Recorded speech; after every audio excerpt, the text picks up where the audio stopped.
Hello बच्चों, आशा करता हूं आप सब लोग बहुत बढ़िया होंगे और मन लगा के पढ़ाई कर रहे होंगे। कोशिका संरचना एवं कार्य के पार्ट 5 में बच्चों आप सब लोगों का बहुत बहुत स्वागत है। जैसा कि आपको याद होगा बच्चों, हम पिछले लेक्चर में कोशिकांग की बात कर रहे थे। किसकी बात कर रहे थे? हम लोग कोशिकांग की बात कर रहे थे, यानी सेल ऑर्गेनेलीज की बात कर रहे थे। और कोशिकांग में हमने माइटोकॉन्ड्रिया और प्लास्टिड्स पढ़ लिए थे।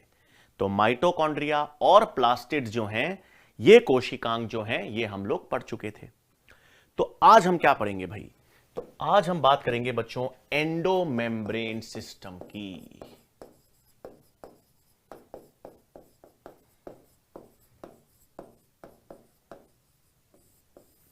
एंडोमेम्ब्रेन सिस्टम का मतलब है, आज हम बात करेंगे बच्चों अंतः झिल्ली तंत्र की।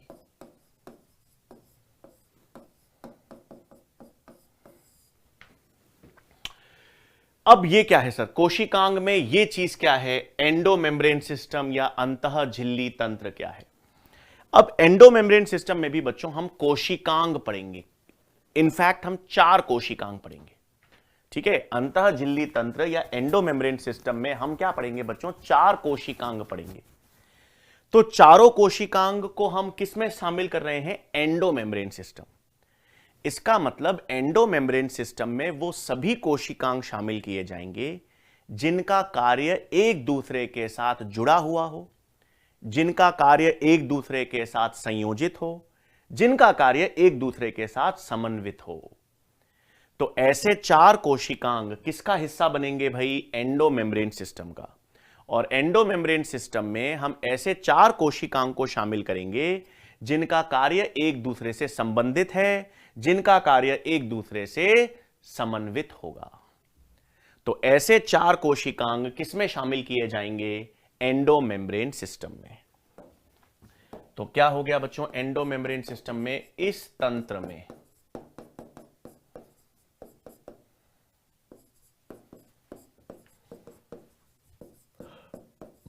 उन सभी कोशिकांग को सम्मिलित किया जाता है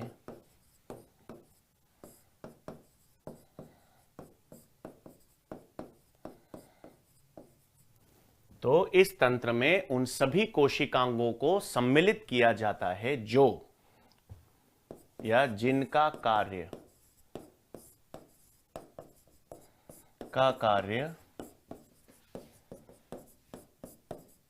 एक दूसरे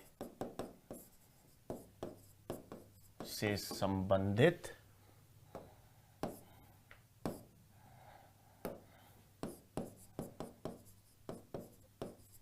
या समन्वित हो।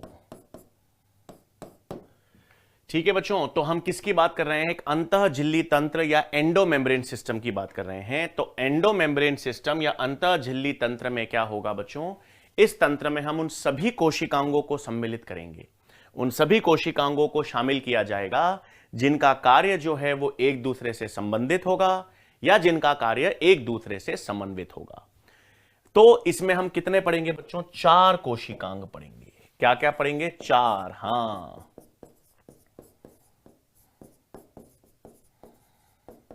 एंडोप्लाज्मिक रेटिक्यूलम या जिसे हम अंतरपद्रव्य जालिका कहते हैं बच्चों हिंदी में।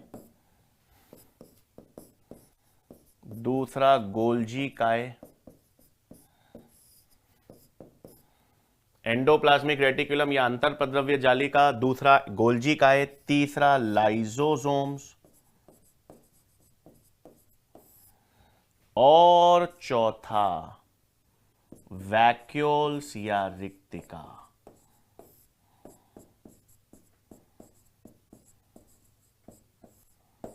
ठीक है बच्चों, तो हम किसकी बात कर रहे हैं? अंतः झिल्ली तंत्र की। हम आज किसकी बात करेंगे? एक ऐसे तंत्र की बात करेंगे जिनमें वो सभी कोशिकांग यानी ऐसे 4 कोशिकांग शामिल होंगे जिनका कार्य एक दूसरे से जुड़ा होगा। और इन चारों का कार्य एक दूसरे से जुड़ा है, इसलिए इसको किसमें शामिल करते हैं? अंतः झिल्ली तंत्र में। एक और चीज याद रखिएगा बच्चों, चारों को हमने एंडोमेम्ब्रेन सिस्टम में शामिल किया है। किस आधार पर शामिल किया है? कि इनका कार्य एक दूसरे से जुड़ा हुआ है। लेकिन इनमें एक और समान लक्षण है। एंडोप्लाज्मिक रेटिकुलम, गोल्जी काय, लाइसोसोम्स, रिक्तिका, इन चारों में एक और समान लक्षण यह है कि ये सब एकल झिल्ली युक्त कोशिकांग हैं। ईआर हो, गोल्जी काय हो, लाइसोसोम्स हो, रिक्तिका हो, ये सब के सब एकल झिल्ली युक्त कोशिकांग भी हैं। लेकिन इन चारों को हमने एंडोमेम्ब्रेन सिस्टम में शामिल इसलिए किया है क्योंकि इन सभी का कार्य एक दूसरे से जुड़ा हुआ है या एक दूसरे से संबंधित है। ठीक है भाई, अब बात करें अपन, सबसे पहले एक एक करके देखेंगे। सबसे पहले हम बात करेंगे एंडोप्लाज्मिक रेटिकुलम की।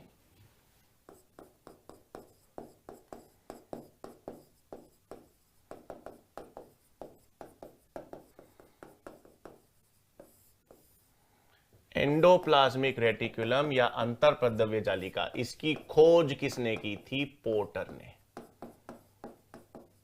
तो किस वैज्ञानिक ने एंडोप्लाज्मिक रेटिकुलम की खोज की थी बच्चों? पोर्टर नामक वैज्ञानिक ने की थी। अब ये क्या है, पहले अपन इसका चित्र बनाए भाई।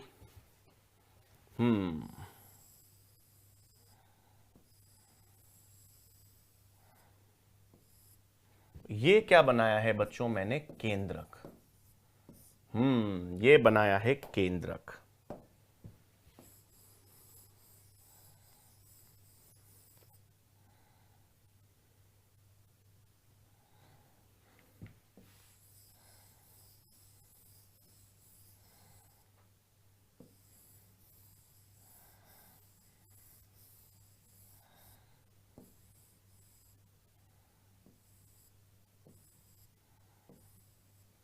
ठीक है बच्चों, ये क्या बनाया मैंने भाई? Endoplasmic reticulum. ये ध्यान देंगे क्या है? केंद्रक जो है, केंद्रक की झिल्ली से जुड़ी हुई या केंद्रक की झिल्ली से जुड़ा हुआ जो कोशिकांग है वो हमारे पास क्या हो गया? ये एंडोप्लाज्मिक रेटिकुलम। तो इसका मतलब पहली चीज तो आपको ध्यान रखनी है बच्चों, जो एंडोप्लाज्मिक रेटिकुलम है वो एकल झिल्ली युक्त कोशिकांग है।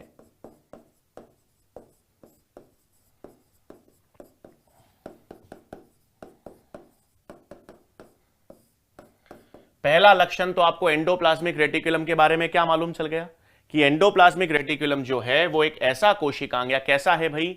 एक एकल झिल्ली युक्त कोशिकांग है। दूसरा, वो एकमात्र ऐसा कोशिकांग है जिसकी झिल्ली बाह्य केंद्रक झिल्ली के साथ सतत है।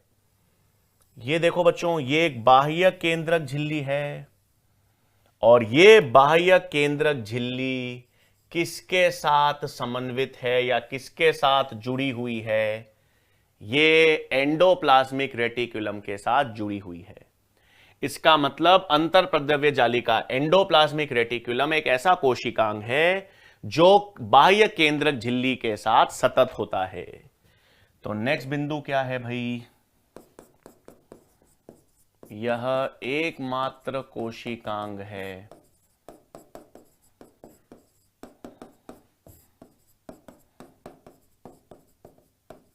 जिसकी झिल्ली यानी मेम्ब्रेन बाह्य केंद्रक झिल्ली के साथ सतत है। बाह्य केंद्रक झिल्ली के साथ सतत रहती है।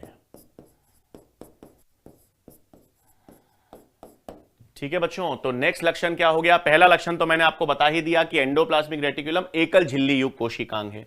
ये तो पहला लक्षण है।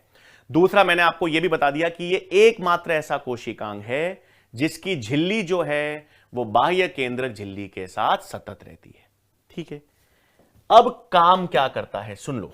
नेक्स्ट लक्षण जो है, ये अंतरप्रद्रव्य जालिका जो है, एंडोप्लाज्मिक रेटिकुलम जो है, ये क्या है? एंडोप्लाज्मिक रेटिकुलम कोशिका के भीतर ये यांत्रिक सहयोग में काम करता है।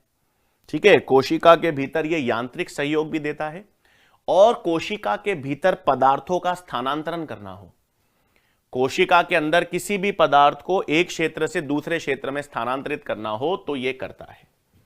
तो एंडोप्लाज्मिक रेटिकुलम जो है ना, वो एक तो यांत्रिक सहयोग तो देगा ही,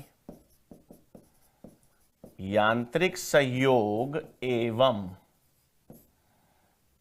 इंट्रासेल्यूलर ट्रांसपोर्ट में काम करेगा।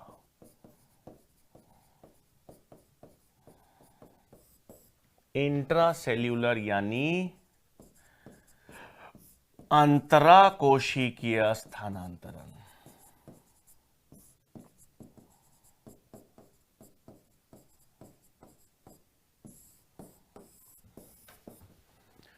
तो एंडोप्लाज्मिक रेटिकुलम तो क्या हो गया बच्चों, एकल झिल्ली युक्त कोशिकांग है। अब एकल झिल्ली युक्त कोशिकांग है, इसकी झिल्ली और बाह्य केंद्रक झिल्ली एक दूसरे से जुड़ी हुई है, सतत है। और कोशिका के भीतर यह काम क्या करेगा, दो काम। एक तो यांत्रिक सहयोग देगा, कोशिका को भीतर से ढांचा, भीतर से सहयोग, यांत्रिक सहयोग कौन देगा, ईआर। और अंतराकोशिकीय स्थानांतरण, पदार्थों का कोशिका के भीतर जो स्थानांतरण होगा उसमें भी यह सहयोग देगा। अब ये एंडोप्लाज्मिक रेटिकुलम दो प्रकार का होगा। ये एंडोप्लाज्मिक रेटिकुलम दो प्रकार का होता है। कैसे, ध्यान देंगे। एक तो एंडोप्लाज्मिक रेटिकुलम ऐसा होगा जिसके ऊपर, जिसकी झिल्ली के ऊपर राइबोसोम्स पाए जाएंगे। तो एक तो एंडोप्लाज्मिक रेटिकुलम ऐसा हो गया जिसकी झिल्ली पर राइबोसोम्स पाए जाएंगे। और राइबोसोम्स जब पाए जाएंगे तो ऐसे एंडोप्लाज्मिक रेटिकुलम को हम रफ या खुरदुरा एंडोप्लाज्मिक रेटिकुलम कहेंगे। रफ एंडोप्लाज्मिक रेटिकुलम क्यों, क्योंकि उसकी झिल्ली पर राइबोसोम्स होंगे। और दूसरा वो एंडोप्लाज्मिक रेटिकुलम होगा जिस पर कोई राइबोसोम्स झिल्ली पर नहीं होंगे। और जिस पर झिल्ली पर राइबोसोम्स नहीं होंगे उसे हम स्मूथ एंडोप्लाज्मिक रेटिकुलम कहेंगे। ठीक है, तो एंडोप्लाज्मिक रेटिकुलम कितने प्रकार के हो गए बच्चों, दो प्रकार के। एक ऐसा एंडोप्लाज्मिक रेटिकुलम होगा जिसकी सतह पर, जिसकी झिल्ली पर राइबोसोम्स मिलेंगे, तो वो रफ एंडोप्लाज्मिक रेटिकुलम। और जिसकी झिल्ली पर राइबोसोम्स नहीं होंगे उसे क्या कहेंगे, स्मूथ एंडोप्लाज्मिक रेटिकुलम। तो दो प्रकार के हो गए बच्चों एंडोप्लाज्मिक रेटिकुलम।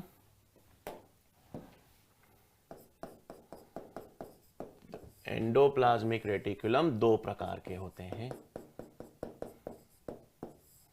एक RER और एक SER।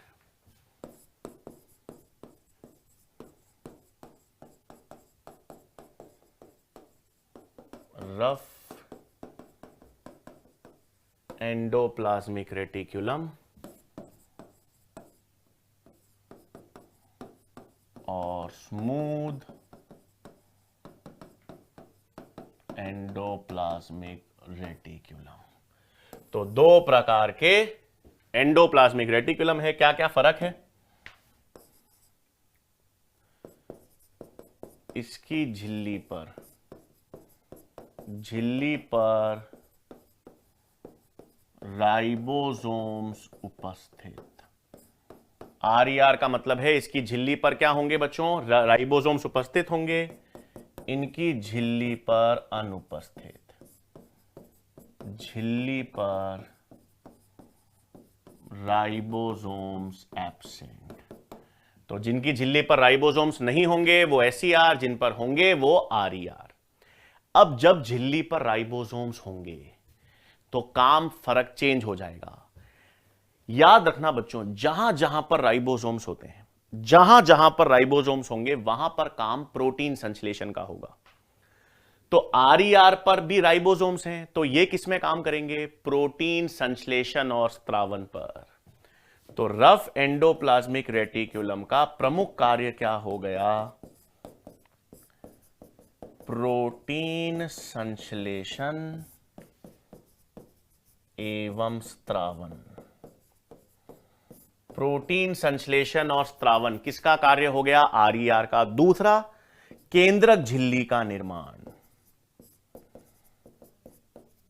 केंद्रक झिल्ली का निर्माण ये भी कौन करता है, RER। तो रफ एंडोप्लाज्मिक रेटिकुलम के दो कार्य होते हैं बच्चों। रफ एंडोप्लाज्मिक रेटिकुलम का पहला कार्य तो है कि ये प्रोटीन संश्लेषण और स्त्रावन में काम करेंगे। क्यों प्रोटीन संश्लेषण स्त्रावन में, क्योंकि इनकी सतह पर राइबोसोम्स हैं, इनकी झिल्ली पर राइबोसोम्स हैं। झिल्ली पर राइबोसोम्स आते ही ये प्रोटीन संश्लेषण स्त्रावन में काम करेंगे। और दूसरा, ये केंद्रक झिल्ली से जुड़े हुए हैं, तो केंद्रक झिल्ली का भी निर्माण करेंगे। स्मूथ पर राइबोसोम्स है नहीं, एसईआर पर आपको राइबोसोम्स मिलेंगे नहीं, तो ये वसा उपापचय में काम करते हैं। इनका प्रमुख कार्य किसमें होगा भाई? वसा उपापचय। वसा का निर्माण करना हो, अपघटन करना हो, तो वसा उपापचय से संबंधित कौन होंगे? एसईआर। फिर स्टेरॉइड हार्मोन्स जो होते हैं उनका संश्लेषण। दूसरा कार्य इनका क्या होगा बच्चों? स्टेरॉइड हार्मोन्स का संश्लेषण। ये जो लैंगिक हार्मोन होते हैं ना, टेस्टोस्टेरॉन, प्रोजेस्टेरॉन, ईस्ट्रोजन, ये सब स्टेरॉइड हार्मोन्स कहां पे बनते हैं? एसईआर में। और तीसरा डिटॉक्सिफिकेशन। अगर कोई विषाक्त पदार्थ आ जाता है तो अविषाक्तीकरण। कोई विषाक्त पदार्थ को नष्ट करना हो तो विषाक्त पदार्थ को नष्ट करने में भी कौन काम करेगा? ये एसईआर। और वसा और अविषाक्तीकरण में एक प्रोटीन काम करता है जिसे कहते हैं साइटोक्रोम P450। अविषाक्तीकरण में कौन काम करता है? ये साइटोक्रोम P450 काम करेगा। तो एंडोप्लाज्मिक रेटिकुलम दो प्रकार के हो गए बच्चों, और दोनों के कार्य यही याद रखना है बच्चों। एआई नीट में या एम्स में कोशिकांग और उनके कार्य पे ही प्रश्न आता है, मैच द कॉलम्स पे सवाल आता है। एक तरफ कोशिकांग होंगे, एक तरफ उदाहरण होंगे उनके या कार्य होगा, और आपको मैच करना होगा। तो आपको हर कोशिकांग का विशेष कार्य ध्यान रखना है। तो एंडोप्लाज्मिक रेटिकुलम दो प्रकार के हैं, जिनमें राइबोसोम्स पाया जाता है वो रफ एंडोप्लाज्मिक रेटिकुलम, जिनमें राइबोसोम्स नहीं पाए जाते वो एसईआर होते हैं। और रफ एंडोप्लाज्मिक रेटिकुलम का प्रमुख काम किसमें हो गया भाई? प्रोटीन संश्लेषण और स्त्रावन में। प्रोटीन संश्लेषण और स्त्रावन में मुख्य रूप से कौन काम करेंगे? आरईआर, और केंद्रक झिल्ली के निर्माण में काम करेंगे। और जो एसईआर है, स्मूथ एंडोप्लाज्मिक रेटिकुलम, वो क्या क्या कार्य करेंगे? वो वसा के उपापचय में काम करेंगे, वो स्टेरॉइड हार्मोन्स का निर्माण करेंगे, और वो अविषाक्तीकरण या डिटॉक्सिफिकेशन भी करते हैं। तो वसा उपापचय, स्टेरॉइड हार्मोन्स का संश्लेषण और साइटोक्रोम P450 के द्वारा अविषाक्तीकरण, ये किसके कार्य हो गए? एसईआर के कार्य हो गए। ठीक है बच्चों, तो ये हमने किसकी बात कर ली? एंडोप्लाज्मिक रेटिकुलम के पहले कोशिकांग एंडोप्लाज्मिक रेटिकुलम। अब दूसरा कोशिकांग देखेंगे भाई। अब दूसरा कोशिकांग हमारे पास आता है गोल्जी काय। नाम ही गोल्जी क्यों पड़ा भाई? कैमेलेलो गोल्जी एक वैज्ञानिक थे, उन्होंने ही इस कोशिकांग की खोज की थी। तो गोल्जी तो वैज्ञानिक का नाम है, और उस वैज्ञानिक का नाम है जिसने गोल्जी काय की खोज की थी, इसलिए इसको गोल्जी काय कहते हैं। अब गोल्जी काय भी क्या है बच्चों? है तो एकल झिल्ली युक्त कोशिकांग। ये भी एकल झिल्ली युक्त कोशिकांग है। गोल्जी काय कैसा है? एकल झिल्ली युक्त कोशिकांग। हाँ,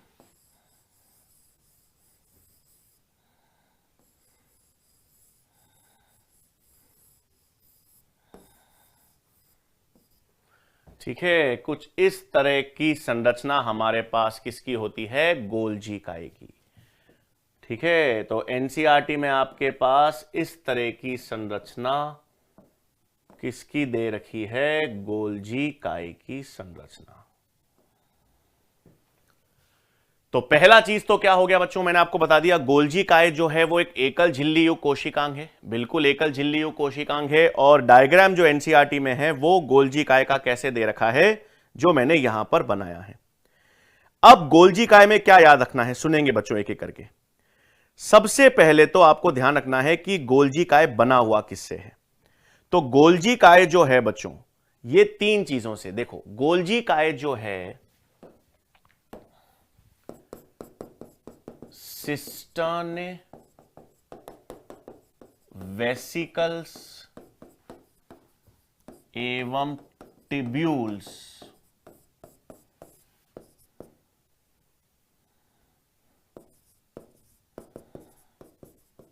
के स्टैक्स से निर्मित है।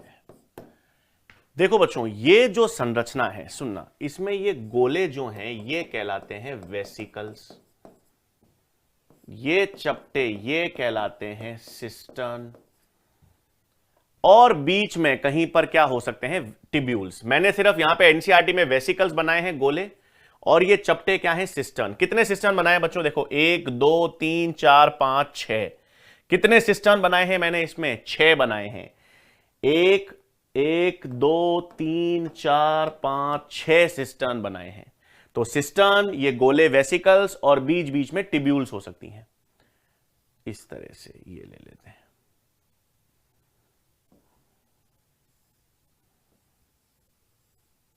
ये बीच में आप टिब्यूल्स भी ले लो।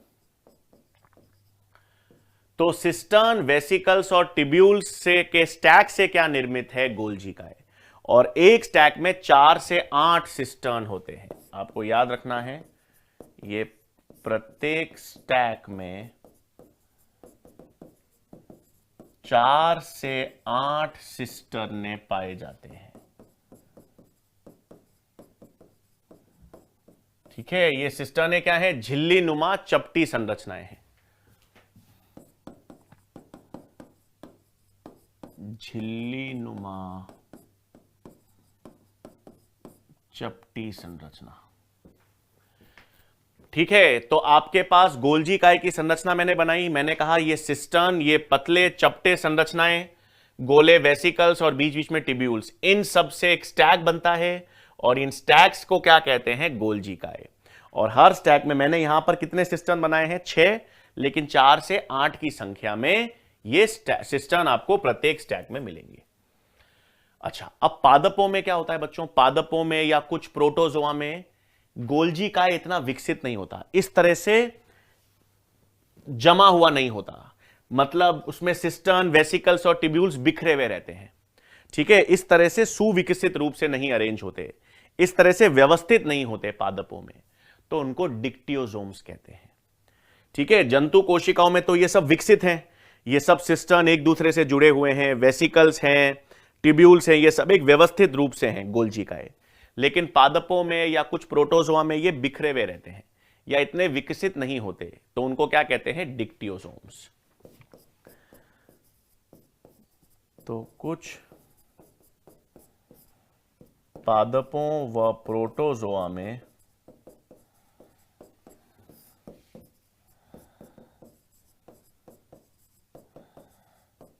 गोल्जी काय को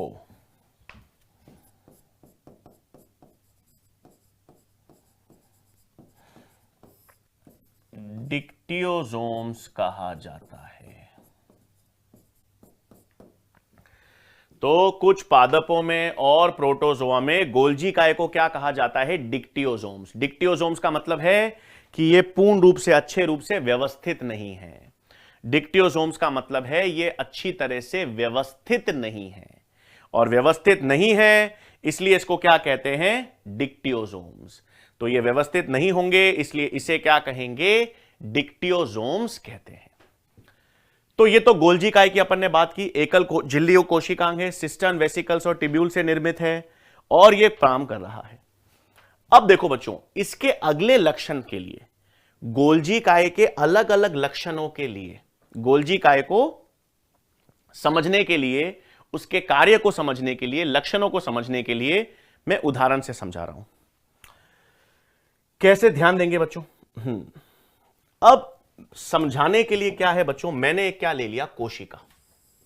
मान लेते हैं ये एक मेरे पास कोशिका है।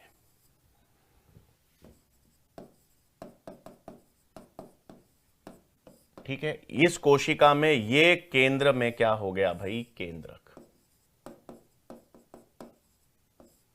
ये हमारे पास क्या हो गया भाई, कोशिका, ये मैंने क्या बना दिया, केंद्रक। अब केंद्रक की ये बाह्य झिल्ली है। हां, अभी अपन ने देखा इस केंद्रक झिल्ली से ये रहा आपके पास, ये अंतर प्रद्रव्य जालिका है।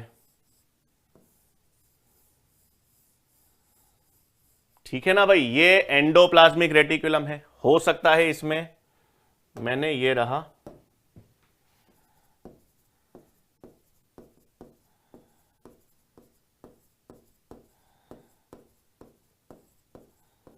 ये रफ एंडोप्लाज्मिक रेटिकुलम है, बिल्कुल सही बात है। अब यहां पर गोल्जी काय बनाते हैं, आ जाओ, ये रहा।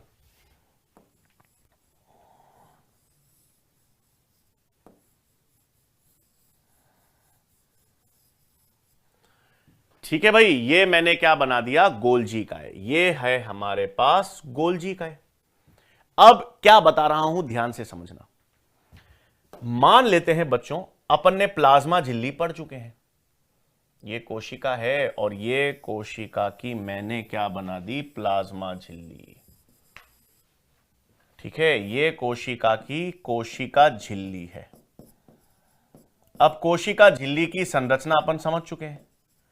कोशिका झिल्ली में अपन को पता है वसा और प्रोटीन्स पाए जाते हैं। कोशिका झिल्ली में क्या पाए जाते हैं, वसा और प्रोटीन्स पाए जाते हैं, पता है अपन को। अब सुनना, कोशिका झिल्ली में वसा और प्रोटीन्स की आवश्यकता है। मान लेते हैं उदाहरण के तौर पे एक प्रोटीन है जो कोशिका में चाहिए, झिल्ली में जरूरी है। तो एक प्रोटीन का संश्लेषण करना है बच्चों जो कोशिका झिल्ली में जिसकी आवश्यकता है। अब प्रोटीन कहां बनेगा, मैंने कहा प्रोटीन बनेगा आरईआर पर। प्रोटीन कहां बनेगा, आरईआर पर बनेगा। ठीक है, यह प्रोटीन संश्लेषण हुआ आरईआर पर। अब वो प्रोटीन आरईआर पर बन तो गया, अब आरईआर से वो प्रोटीन कहां आएगा, गोल्जी कॉम्प्लेक्स पर। कहां पर आएगा, गोल्जी कॉम्प्लेक्स पर। तो अब सुनो, अब जिस सिरे पर गोल्जी कॉम्प्लेक्स पे दो सिरे होंगे बच्चों, एक तो होगा सिस या जिसे कहते हैं फॉर्मिंग सिरा, और दूसरा होगा ट्रांस या मैच्योरिंग सिरा। हां, यह नई चीज बतानी थी आपको। गोल्जी कॉम्प्लेक्स में दो सिरे हैं बच्चों। एक सिरा जो है जिसे हम क्या कहते हैं, सिस या फॉर्मिंग सिरा। एक सिरा जिसे मैंने क्या कह दिया, सिस या फॉर्मिंग सिरा कह दिया बच्चों। सिस या फॉर्मिंग सिरे का मतलब है कहां की तरफ है, ईआर की तरफ है। अरे सिस सिरा कहां की तरफ है भाई, सिस ईआर की तरफ है। इसको आप कॉन्वेक्स भी कह सकते हो। और ट्रांस मैच्योरिंग या इसे आप कॉनकेव सिरा भी कह सकते हो। तो एक सिस या फॉर्मिंग सिरा, कॉन्वेक्स सिरा ईआर की तरफ है, वहां से प्रोटीन आया, फिर उस प्रोटीन का रूपांतरण होगा, उस प्रोटीन को रूपांतरित किया जाएगा, पैकेज किया जाएगा, उसमें कुछ शर्करा समूह जोड़ दिए जाएंगे और फिर उसको किस सिरे से, ट्रांस सिरे से आगे भेज दिया जाएगा। तो वो आया किस सिरे पर, गोल्जी काय के किस सिरे पर आया, सिस फॉर्मिंग या कॉन्वेक्स सिरे पर, और कहां से निकला, ट्रांस या मैच्योरिंग या कॉनकेव सिरे पर। इसका मतलब ये जो गोल्जी काय है, इस गोल्जी काय में दो संरचनाएं हुई कि नहीं हुई, दो संरचनाएं कौन सी हुई, एक तो सिस सिरा हुआ, कॉन्वेक्स सिरा हुआ या फॉर्मिंग सिरा हुआ। यह कहां की तरफ है, केंद्रक या ईआर की तरफ है, जहां से वो पदार्थों को ले रहा है, प्रोटीन को ले रहा है, वसा को ले रहा है। अगर एसईआर है तो वसा बनाएगा, तो वसा या प्रोटीन सिस सिरे पर आएंगे, फिर उनका रूपांतरण होता जाएगा, तैयारी होगी और फिर वो ट्रांस सिरे से वापस निकलेंगे। इसका मतलब लेट्स लक्षण क्या है आपको पता होना चाहिए कि गोल्जी काय में दो सिरे पाए जाते हैं।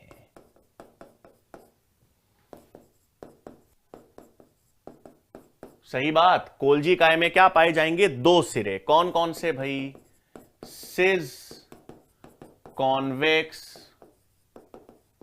या फॉर्मिंग सिरा,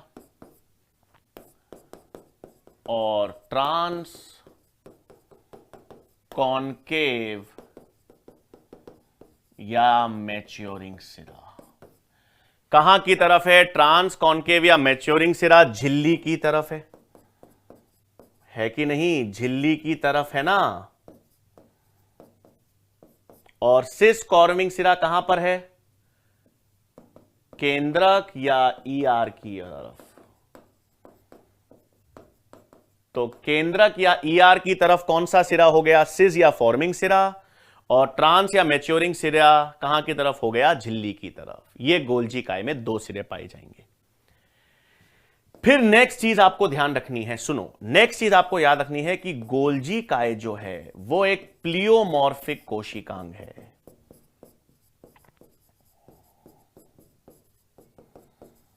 गोल्जी काय क्या है बच्चों? एक प्लियोमॉर्फिक कोशिकांग है। प्लियोमॉर्फिक का मतलब है कार्य के आधार पर इसकी संरचना बदलती रहती है। कार्य के आधार पर अलग अलग कोशिकाओं में इसका आकार, इसकी संरचना बदलती रहती है। सिद्ध रूप अलग हो जाएगा, ट्रांस रूप अलग हो जाएगा। अलग अलग कोशिका में कार्य के अनुरूप यह अपने आकार को बदल सकता है। तो कार्य के आधार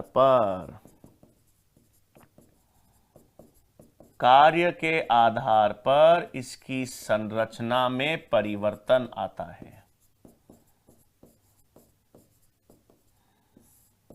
और कार्य के आधार पर जब इसकी संरचना में परिवर्तन आता है तो इसे क्या कहते हैं? प्लियोमॉर्फिक कोशिकांग। इसलिए गोल्गी कॉम्प्लेक्स को या गोल्जी काय को क्या कहते हैं? प्लियोमॉर्फिक कोशिकांग, क्योंकि कार्य के आधार पर इसकी संरचना में परिवर्तन आता है। ठीक है, तो ये तो अपन ने किसकी बात कर ली बच्चों? गोल्जी काय के सिरे की बात कर ली। दो सिरे हैं, सिज या फॉर्मिंग सिरा या कॉन्वेक्स सिरा, और ट्रांस या कॉन्केव सिरा। और एक तरफ से पदार्थ आएंगे और एक तरफ से पदार्थ निकलेंगे। अब इसके कार्य की बात करें। गोल्जी काय की संरचना या लक्षण तो अपन ने देख लिए, एकल झिल्ली युक्त है, ये है। अब हम बात करेंगे गोल्जी काय के कार्य की।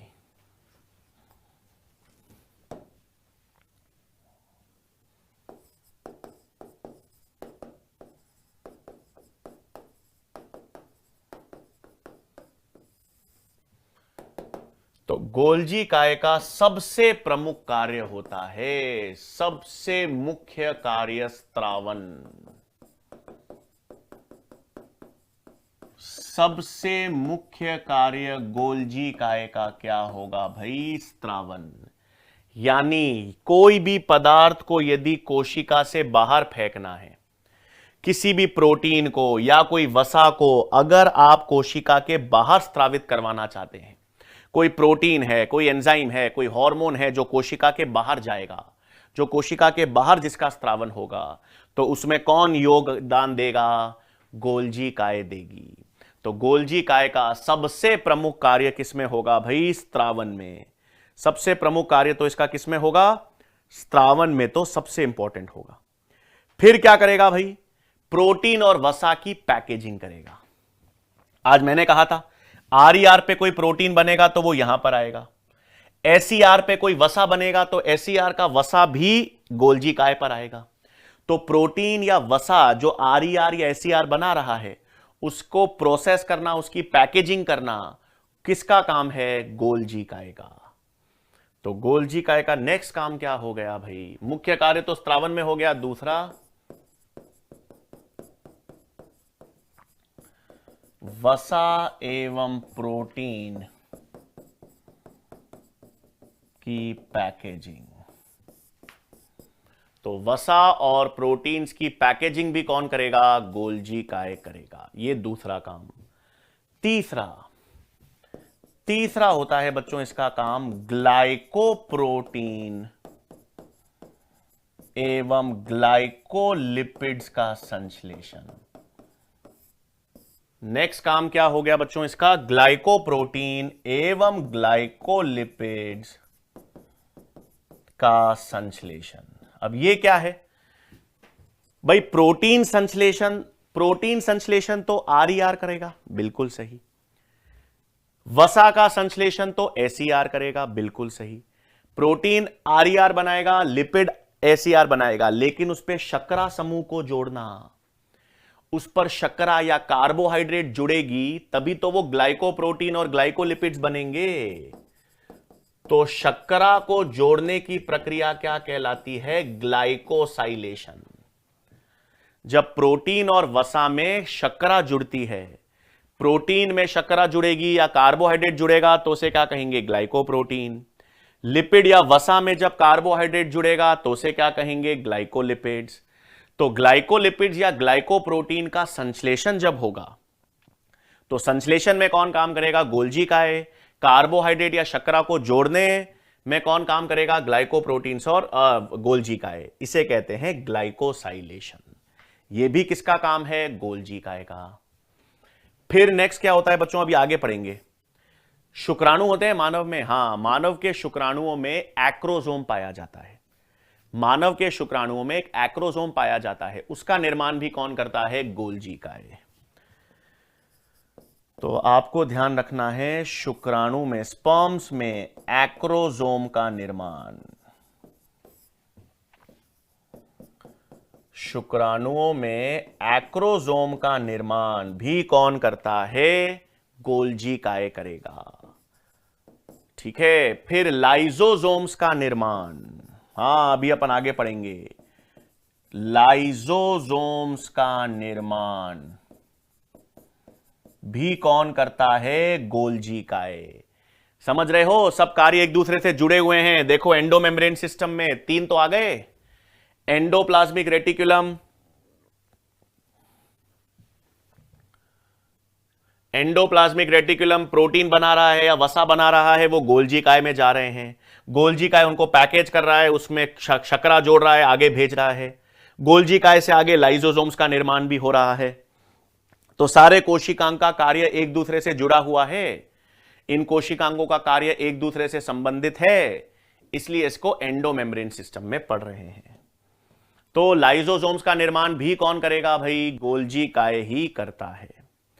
फिर नेक्स्ट क्या करता है, सुनो, कोशिका पट्टी, ये आगे पढ़ेंगे, कोशिका विभाजन में, पादपों में या पादपों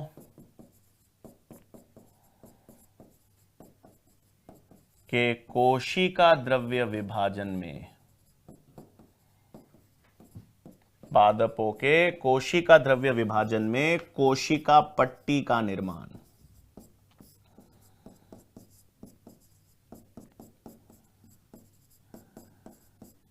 कोशिका पट्टी जिसे हम अंग्रेजी में सेल प्लेट कहते हैं।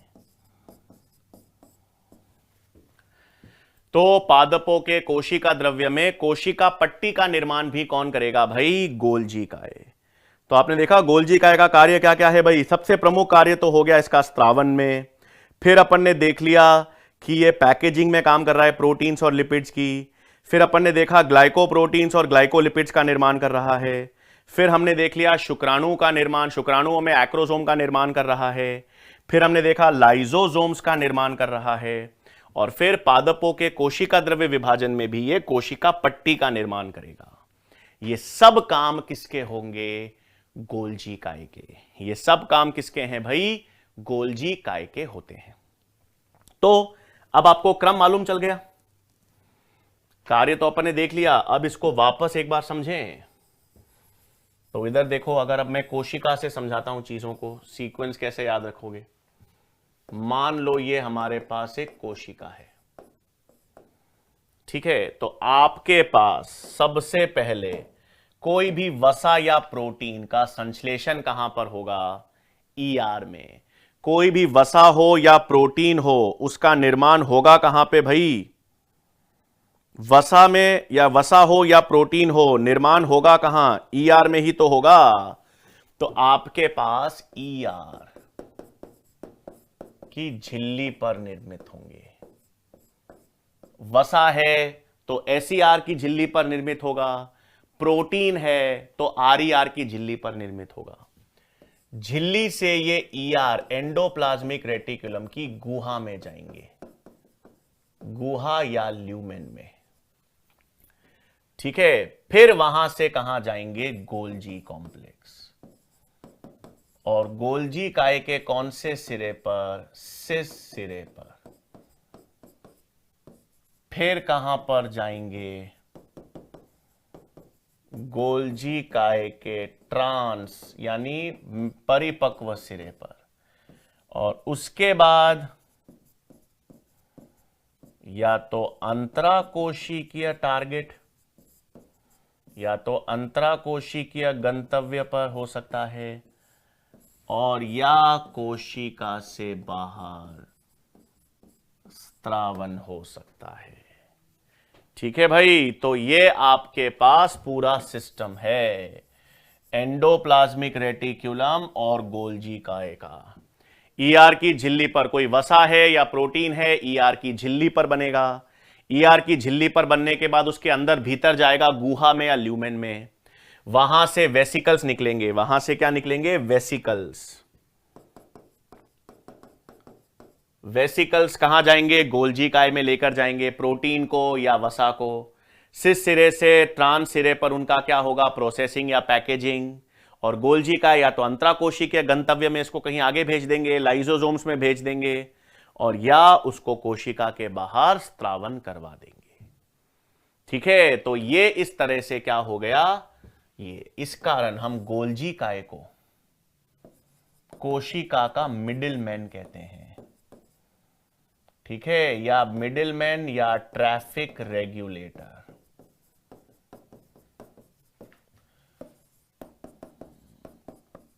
तो कोशिका का मिडिल मैन या ट्रैफिक रेगुलेटर किसे कहा जाता है? गोल्जी काय को। क्योंकि वसा हो, प्रोटीन हो, कहीं से भी आ रहा हो ईआर से, एक बार तो कहां पर जाएगा? गोल्जी काय से होते ही निकलेगा। इसलिए कोशिका का मिडिल मैन या ट्रैफिक रेगुलेटर हम किसे कहते हैं? हम किसे कहेंगे भाई? गोल्जी काय को या गोल्जी कॉम्प्लेक्स को कहते हैं। ठीक है भाई, तो ये तो अपन ने किसकी बात कर ली? गोल्जी काय की।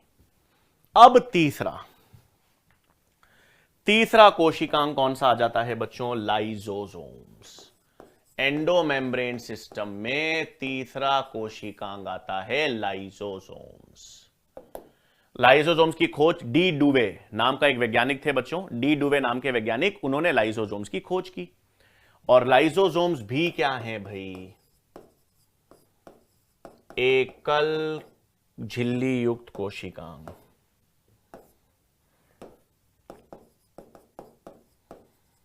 तो एकल झिल्ली युक्त कोशिकांग। तो लाइसोसोम्स भी क्या होते हैं? एकल झिल्ली युक्त कोशिकांग हैं। सबसे पहले तो ये बनेंगे कहां से? गोल्जी काय से बनेंगे, बिल्कुल बनेंगे ना। तो इनका निर्माण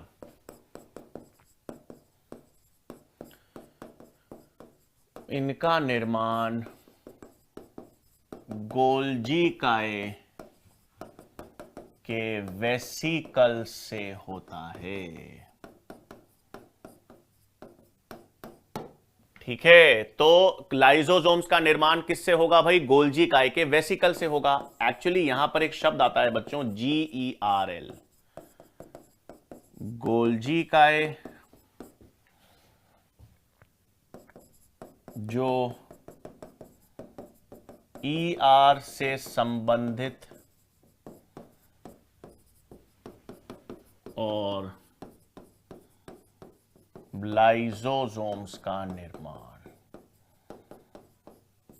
ठीक है, GERL का मतलब ही यही है। G का मतलब है गोल्जी, ER का मतलब है एंडोप्लाज्मिक रेटिकुलम, L का मतलब है लाइसोसोम्स। तो सबसे पहले होगा क्या? ER से वेसिकल्स निकलेंगे, एंडोप्लाज्मिक रेटिकुलम के वेसिकल्स निकलेंगे जो गोल्जी काय पे पहुंचेंगे, और गोल्जी काय से जो वेसिकल्स निकलेंगे उससे किसका निर्माण होगा? लाइसोसोम्स का। तो सबसे पहले ER, शुरुआत कहां से हुई? ER से। ER के वेसिकल्स निकले, गोल्जी काय की तरफ गए, गोल्जी काय के वेसिकल्स निकले जो आगे चलकर लाइसोसोम्स बना देते हैं। तो लाइसोसोम्स का निर्माण किससे हो गया भाई? गोल्जी काय से हो गया। अब खासियत क्या है लाइसोसोम्स की? लाइसोसोम्स की सबसे बड़ी खासियत यह है बच्चों कि इसमें 40 से 50 प्रकार की अलग अलग जल अपघट्य एंजाइम्स पाई जाती हैं। हां, जल अपघट्य एंजाइम्स का मतलब है हाइड्रोलिटिक एंजाइम्स। तो सबसे प्रमुख चीज क्या है भाई? लाइसोसोम्स में 40 से 50 प्रकार की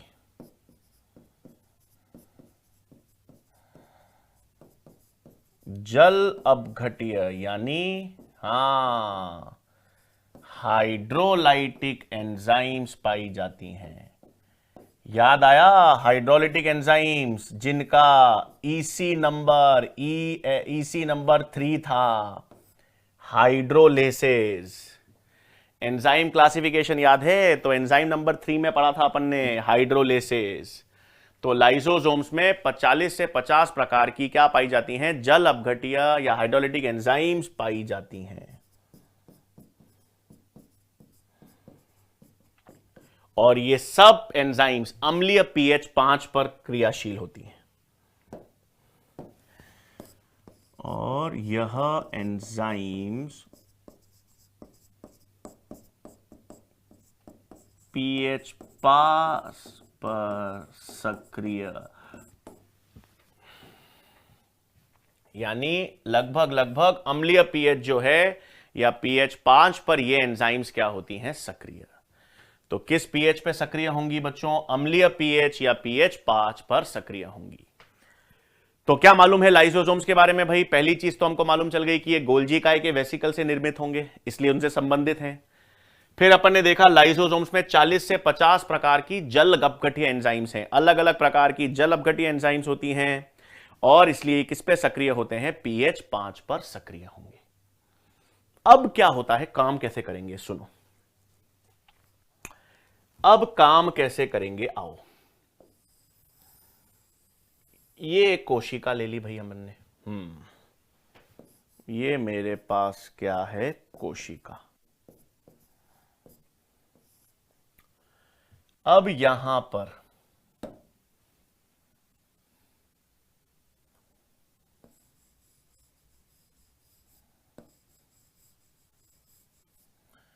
ये वेसिकल्स, ये वेसिकल ने क्या बना दिया, लाइसोसोम। ये आपके पास एक प्राइमरी लाइसोसोम बन गया। ठीक है, गोल्जी काय से ये वेसिकल्स निकले, और गोल्जी काय के ये वेसिकल्स निकलकर क्या बना दिया, प्राइमरी लाइसोसोम। पढ़ा है, ये प्राइमरी लाइसोसोम्स अभी क्या है, निष्क्रिय। अब क्या होगा, मान लेते हैं ये रहा,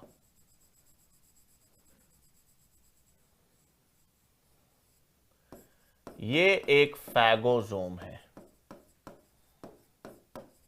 कोई भी बाह्य ठोस पदार्थ है, ये कोशिका में प्रवेश करता है।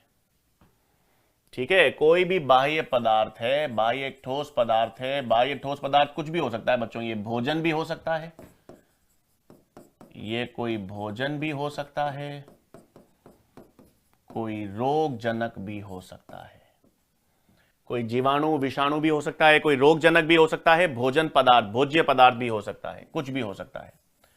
तो ये मैंने कहा फैगोसोम आ गया। अभी तक तो प्राइमरी लाइसोसोम क्या है, निष्क्रिय। अभी तक ये जो प्राइमरी लाइसोसोम है, अभी ये क्रियाशील नहीं हुआ है, अभी ये निष्क्रिय है। लेकिन अब ये क्या करेगा, ये दोनों आपस में अभिक्रिया, ये इससे जुड़ेगा।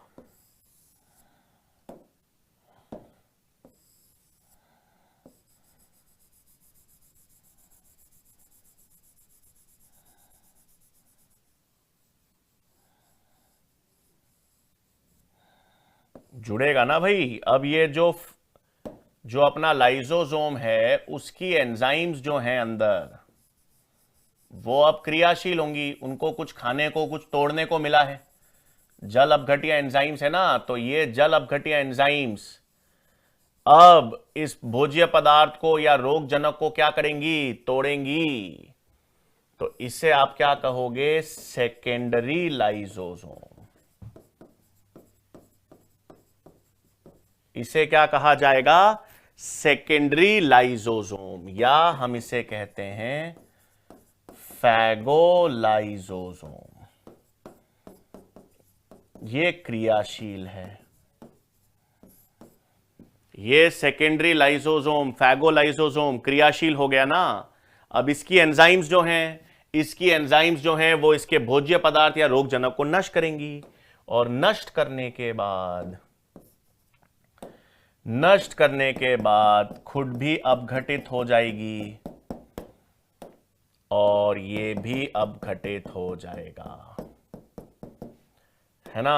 और जब अपघटित हो जाएगी तो इसे अब हम रेसिडुअल बॉडी कहेंगे।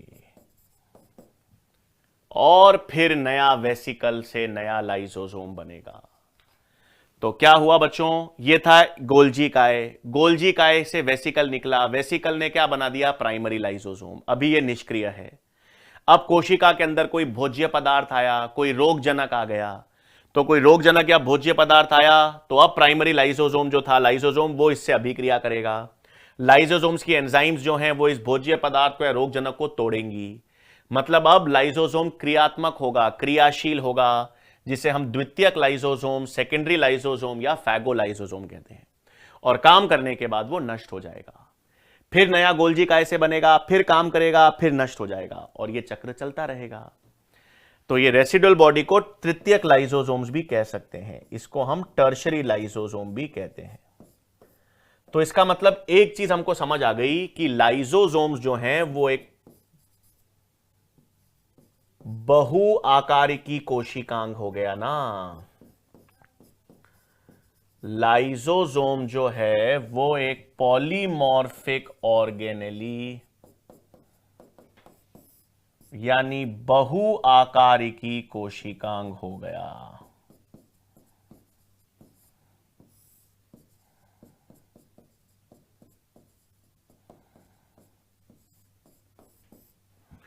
तो लाइसोसोम्स जो हैं, लाइसोसोम्स कैसे कोशिकांग हो गए भाई, बहु आकारिकी कोशिकांग या पॉलीमॉर्फिक कोशिकांग हो गए। क्यों? क्योंकि वो अलग अलग रूप में उपस्थित हैं। सबसे पहले उनका एक निष्क्रिय रूप था प्राइमरी लाइसोसोम, फिर वो सक्रिय होकर भोज्य पदार्थ या रोगजनक को नष्ट कर रहे हैं, ये दूसरा रूप सेकेंडरी लाइसोसोम, और फिर खुद नष्ट हो गए, तीसरा रूप टर्शरी लाइसोसोम। तो एक से अधिक रूप में वो पाए जाते हैं, इसलिए लाइसोसोम्स को हम क्या कहेंगे, पॉलीमॉर्फिक कोशिकांग या बहु आकारिकी कोशिकांग। अब ये कहां काम करेंगे, ये सब भोज्य पदार्थ, मतलब भक्षण में काम हो रहा है ना।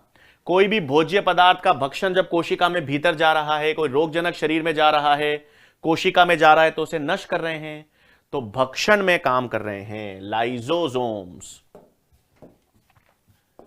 तो ये जो लाइसोसोम्स हैं ये भक्षण कोशिकाओं में अधिक पाए जाते हैं। फैगोसाइटिक सेल्स में अधिक संख्या में उपस्थित। किसमें ज्यादा उपस्थित होंगे, भक्षण कोशिकाओं में।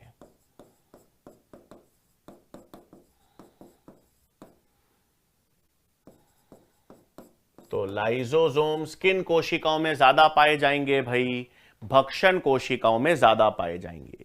और इनमें किस प्रकार की एंजाइम्स हैं, जल अपघटीय एंजाइम्स हैं, जो किस पर काम कर रही हैं, अम्लीय पीएच पर काम करती हैं। अब एक तीन चीज देख लेंगे बच्चों, एक मिनट आगे देख लेते हैं। चलो अब ये जो लाइसोसोम्स हैं, सुनो, इन लाइसोसोम्स के तीन विशेष कार्य हो गए।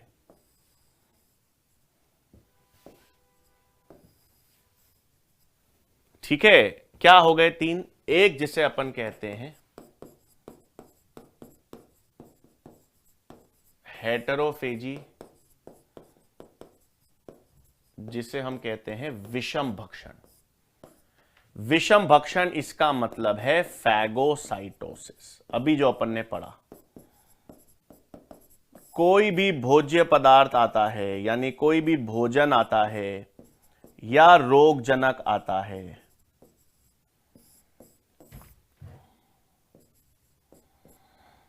कोई भी भोज्य पदार्थ है ना, कोई भी भोजन का पदार्थ है, कोई भी रोगजनक है जो कोशिका में आया, ये जैसे अपन ने देखा,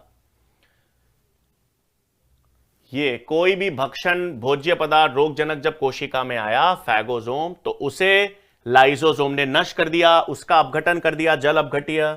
तो इसे तो अपन ने क्या कह दिया, हेटेरोफेजी। ठीक है। दूसरा होता है बच्चों ऑटोफेजी, स्वभक्षण। अब ये क्या है, मान लो एक कोशिका है, अब एक कोशिका में एंडोप्लाज्मिक रेटिकुलम खराब हो गया। एंडोप्लाज्मिक रेटिकुलम खराब हो गया, नष्ट हो गया। गोल्जी काय है, खराब हो गया, नष्ट हो गया। कोई माइटोकॉन्ड्रिया है, पुराना हो गया, नष्ट हो गया।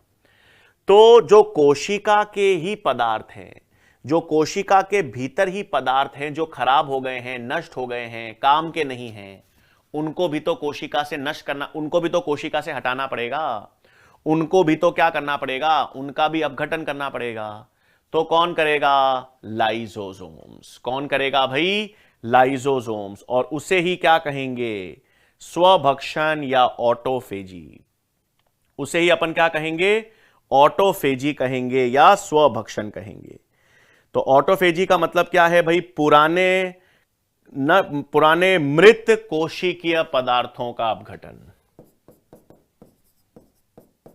पुराने मृत कोशिकीय भागों को नष्ट करना। और ये भी कौन करेगा, लाइसोसोम्स। भाई जिसमें जल अपघटी एंजाइम्स है वही तो करेंगी। तो ऑटोफेजी में भी क्या है आपके पास, स्वभक्षण है। पुरानी मृत कोशिकाएं भागों को नष्ट करने में भी कौन काम कर रहा है, ऑटोफेजी जिसे। और तीसरा आता है ऑटोलाइसिस, स्वलयन। अब मान लो कि लाइसोसोम्स की एंजाइम्स लीक हो गई। लाइसोसोम्स के अंदर क्या है, लाइसोसोम्स के अंदर जल अपघटी एंजाइम्स है। तो अगर लाइसोसोम की झिल्ली लीक होने लग गई तो वो एंजाइम्स जो है वो कोशिका द्रव्य में आ जाएंगी। और गलती से अगर लाइसोसोम्स की एंजाइम कोशिका द्रव्य में आ गई तो वो पूरे कोशिका को नष्ट कर देंगी। हां, पूरे कोशिका को मार देंगी। तभी तो इसको आत्मघाती थैले कहते हैं।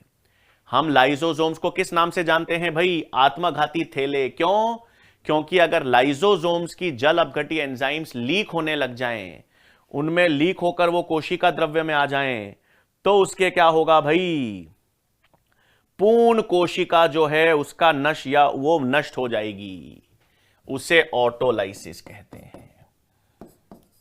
तो लाइसोसोम्स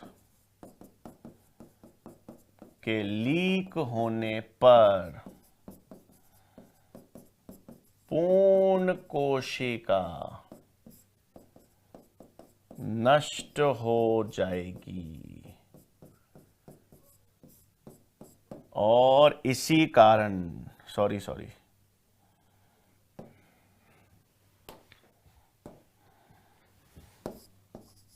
तो इसी कारण हम क्या कहते हैं, इसी कारण लाइसोसोम्स को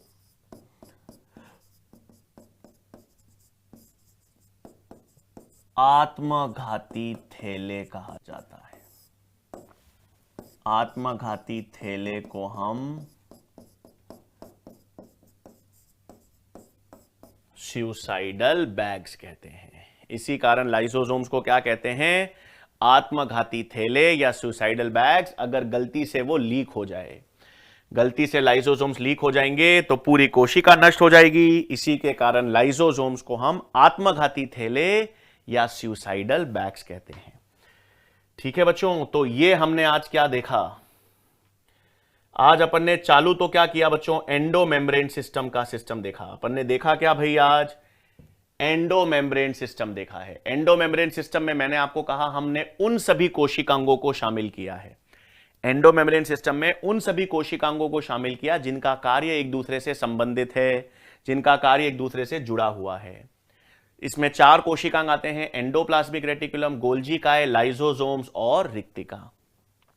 सबसे पहले अपन ने किसकी बात की बच्चों, सबसे पहले अपन ने एंडोप्लाज्मिक रेटिकुलम की बात की। एकल झिल्ली था, एकमात्र कोशिकांग है जिसकी झिल्ली केंद्रक झिल्ली के साथ सतत होती है। वैसे तो ये यांत्रिक सहयोग में काम करेगा और अंतराकोशिकीय स्थानांतरण, लेकिन ये 2 प्रकार का है। अगर जिसपे राइबोसोम्स जुड़े हुए हैं तो RER, अगर राइबोसोम्स नहीं जुड़े हुए तो SER। राइबोसोम्स जुड़े होंगे तो वो प्रोटीन संश्लेषण स्त्रावन में काम करेगा, केंद्रक झिल्ली का निर्माण करेगा। जिसपे राइबोसोम्स नहीं है SER, वो वसा उपापचय, स्टेरॉयड हार्मोन्स का निर्माण और अविषाक्तीकरण में काम करेगा। फिर गोल्जी काय भी एकल झिल्ली युक्त है। इसमें सिस्टर्न, वेसिकल्स और टिब्यूल्स तीनों मिलकर एक स्टैक बनाते हैं और हर एक स्टैक में आपको 4 से 8 सिस्टर्न मिलेंगे। फिर इनके बहुत विस्तार में कार्य अपन ने देखे। अपन ने देखा कोई भी वसा है या प्रोटीन है वो ईआर से निकलकर सबसे पहले गोल्जी काय की तरफ जाएगा। तो गोल्जी काय का एक सिरा है सिस फॉर्मिंग सिरा और दूसरा है ट्रांस या मैच्योरिंग सिरा। अलग अलग कोशिका में कार्य के आधार पर इनकी संरचना बदलती रहती है, इसलिए इनको प्लियोमॉर्फिक कोशिकांग कहते हैं। और फिर अपन ने इनके कार्य देखे, स्त्रावन में काम करेंगे, वसा प्रोटीन की पैकेजिंग करेंगे, ग्लाइकोप्रोटीन्स ग्लाइकोलिपिड्स का संश्लेषण करेंगे, शुक्राणु में एक्रोसोम का निर्माण, लाइसोसोम्स का निर्माण, और कोशिका द्रव्य विभाजन जब हम पढ़ेंगे पादपों में तो वहां पर कोशिका पट्टी का निर्माण भी करेंगे। फिर मैंने आपको समझाया कैसे काम हो रहा है। कोई भी प्रोटीन है या वसा है जो ईआर की झिल्ली पर बनेगा वो झिल्ली से होता हुआ गुहा में जाएगा। गुहा के माध्यम से वेसिकल्स निकलेंगे और वेसिकल से गोल्जी काय के सिस सिरे पर पहुंचेंगे। फिर ये रूपांतरण करेंगे, पैकेजिंग करेंगे, प्रोसेसिंग करेंगे, फिर ट्रांस सिरे पर आएगा। उसके बाद आवश्यकता पड़ने पर या तो वो अंतर कोशिकीय गंतव्य पर पहुंचा देंगे और या कोशिका के बाहर स्त्रावन कर देंगे। उसके बाद क्या देखा अपन ने, फिर लाइसोसोम्स, ये भी किससे निर्मित होंगे, गोल्जी काय से, और इनमें 40 से 50 अलग अलग प्रकार की जल अपघटी एंजाइम्स होंगी, हाइड्रोलेसेस। और हाइड्रोलेसेस जो हैं वो किस पीएच पर सक्रिय होंगी, अम्लीय पीएच पर सक्रिय होंगी। फिर प्राथमिक, द्वितीयक और तृतीयक लाइसोसोम्स की बात की, अलग अलग आकार हैं इसलिए बहुआकारी की कोशिकांग अपन ने कह दिया। फिर भक्षण कोशिकाओं में अधिक संख्या में क्या मिलेंगे, लाइसोसोम्स। भक्षण कोशिकाएं याद रखना बच्चों होती कौन सी हैं, जैसे हमारे शरीर में तो न्यूट्रोफिल्स और मैक्रोफेजेस। हमारे शरीर में 2 प्रकार की रुधिर कोशिकाएं हैं, न्यूट्रोफिल्स और मैक्रोफेजेस। इन भक्षण कोशिकाओं में अधिक संख्या में क्या मिलता है, लाइसोसोम्स मिलेंगे। और फिर अंत में हमने देख लिया भाई, कोई बाहर का पदार्थ है, कोई विषम पदार्थ जो कोशिका के भीतर आ रहा है उसका भक्षण करना है, हेट्रोफेजी में काम करेंगे। सेल के खुद ही के पदार्थ पुराने हो गए हैं तो उनको नष्ट करना है, ऑटोफेजी। और अगर गलती से अगर लीक हो जाए, गलती से लाइसोसोम्स लीक होने लग जाएं तो आत्मघाती थैले कहा जाएगा। ठीक है भाई, तो ये आपको ध्यान रखना है। ठीक है बच्चों, तो आज अपन ने एंडोमेम्ब्रेन सिस्टम पढ़ा है। एंडोमेम्ब्रेन सिस्टम में ये 3 कोशिकांगों की बात की अपन ने, एंडोप्लाज्मिक रेटिकुलम, गोल्जी काय, लाइसोसोम्स। फिर नेक्स्ट लेक्चर में फिर हम वैक्यूल्स की बात करेंगे और उसके के आगे के कोशिकांग हम लोग नेक्स्ट लेक्चर में कंटिन्यू करेंगे। ठीक है बच्चों, इसी तरह से मन लगा के पढ़ते रहिए। नेक्स्ट लेक्चर में मुलाकात होगी। धन्यवाद।